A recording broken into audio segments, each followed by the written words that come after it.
17 मार्च को वारासिवनी क्षेत्र के चेन्नई नदी में जो बाघ का क्षत विक्षत शव मिला था, उसकी मौत में संलिप्त बोदल कस्सा के 6 आरोपियों 38 वर्षीय छन्नूलाल पिता फकीर चंद मात्रे, 42 वर्षीय रमेश पिता पेंढारी पंजरे, 35 वर्षीय राजकुमार पिता चेतन लाल हरदे, 38 वर्षीय वसंत पिता श्यामजी पंचेश्वर, 38 वर्षीय महेश पिता मोहनलाल बिसेन और 53 वर्षीय लेखचंद पिता रजलाल बिसेन को वन विभाग की टीम ने गिरफ्तार कर न्यायालय में पेश किया। यहां से आरोपियों को रिमांड पर लिया गया है। आपको बताएं कि चेन्नई नदी में 17 मार्च को मिले बाघ के शव की पहचान उस बाघ के रूप में की गई जो क्षेत्र में विचरण कर रहा था और जिसकी दहशत से ग्रामीण जन खौफजदा थे।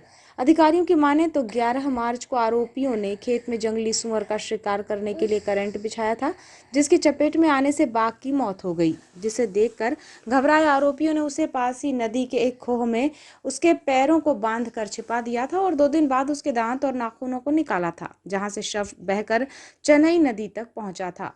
सूत्रों से मिली जानकारी के अनुसार बाघ के शिकार का मुख्य आरोपी महेश बिसेन ने अपने साथियों के साथ शव को चेन्नई नदी में फेंका था। इससे पहले आरोपियों ने 15 मार्च को बाघ के नाखून और दांत निकाले थे। इस मामले में वन विभाग और वन विकास निगम की टीम ने आरोपियों की धरपकड़ के लिए गांव में ही डेरा डाल दिया था, जिसके चलते टीम ने आरोपियों को धर दबोचा। बताया जाता है कि इस मामले में गिरफ्तार मोहन बिसेन 376 का भी आरोपी है, जो वर्तमान में जमानत पर है। वहीं इस मामले में वन विभाग की टीम ने आरोपियों से बाघ की हत्या में प्रयुक्त किए गए बिजली करंट के लिए लगाए गए जीआई तार खूंटी बरामद कर ली है, लेकिन आरोपियों से अब तक नाखून और दांत नहीं मिले हैं। वन विभाग के अधिकारियों का कहना है कि आरोपियों को रिमांड पर लेकर पूछताछ की जाएगी और बाघ के निकाले गए नाखून और दांतों को बरामद किया जाएगा। अधिकारियों को उम्मीद है कि पूछताछ में और ज्यादा जानकारी मिलेगी। लगभग 2 माह बाद वन परिक्षेत्र वारासिवनी और वन विकास निगम की टीम के अथक प्रयास के बाद टीम ने अंततः बाघ की हत्या के आरोपियों को गिरफ्तार कर राहत की सांस दी, चूंकि ये मामला न केवल बालाघाट बल्कि भोपाल तक सुर्खियों में रहा था। इस मामले में एसडीओ कटंगी बीआर सिरसाम का कहना है कि चेन्नई नदी में बाघ के गायब अवशेषों के साथ मिले शव के बाद मामले की जांच में उस दौरान आरोपी का पता नहीं चल सका था, लेकिन वारासिवनी परिक्षेत्र और वन विकास निगम की टीम ने कड़ी मशक्कत और मुखबिर तंत्रों की मदद से 6 आरोपियों को बाघ की हत्या के मामले में गिरफ्तार किया है। खेत है या वहाँ जो और लोग खेती करते हैं, इनके जो खेत के पास ही एक बरसाती पानी का नाला है। इन्होंने जीआई वायर के थ्रू खूंटियाँ लगा के करंट उसमें फैलाया और उस समय उस खेत में पानी भरा हुआ था।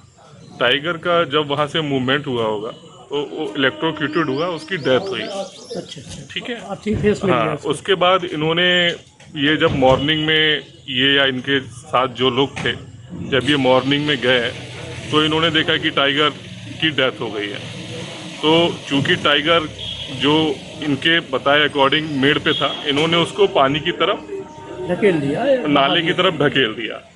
फिर इन्होंने उसके पीछे वाले पैरों को बांधा जी, क्योंकि नाले में पानी था, टाइगर हैवी होता है, तो उसको इजीली घसीटने के लिए इन्होंने उसकी बॉडी को पानी में डाल के और थोड़ा सा आगे लेके गए सर। वहाँ पे पानी के पास एक बड़ा सा पत्थर है, उसके पत्थर के नीचे थोड़ी सी गहराई है। फिर उन्होंने उसके ऊपर बोरियां डाली और फिर उसको पत्थर से कवर कर दिया। अच्छा, ढांक दिया उसको ढांक दिया सर। फिर जब उसकी बॉडी फुली होगी तो फिर वो ऊपर आई।